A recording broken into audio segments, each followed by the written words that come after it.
May kwento ako. Lalaki ako. At share ko lang ang experience namin ng asawa ko naka-LDR ko. Long distance relationship. Parehas naman kaming nasa Pilipinas. Ang setup namin ay uuwi lang ako sa probinsya namin sa Bataan tuwing weekend. Total may motor naman ako. Nasa Bataan kasi ang mag-ina ko. May bahay kami doon, nag-aaral ng elementary ang anak ko at komportable na sila sa probinsya. Kaya ako na lang ang mag-a-adjust bilang padre de pamilya. Ay, gusto ko yan. Buti naman ganun yung mag-iisip ng mga padre de pamilya. May tinutuluyan naman ako sa tinatrabahuan ko at pagkain ay libre din naman dito sa Maynila. Oh.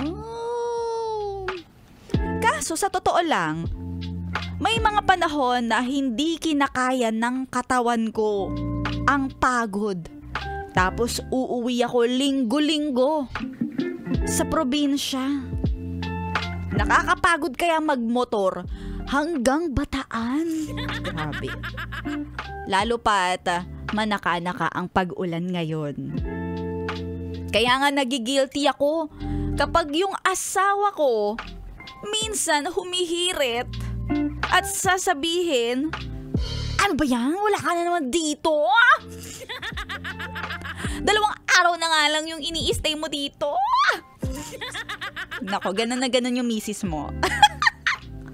Pero pag sinabi ko na, sige, papadalhan ko na lang kayo ng panggastos, pampasyal ninyo ng weekend. Masaya na yung mag-ina ko. Yung binibigay kong yon ay hiwalay pa sa ayuda ko para sa mga pangangailangan nila.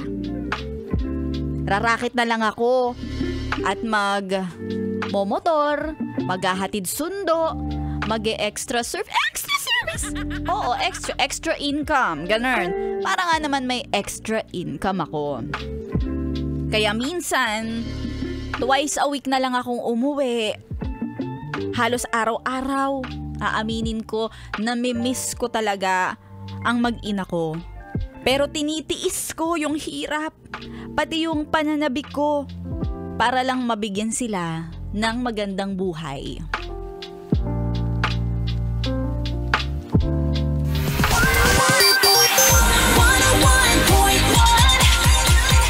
Yes, FM.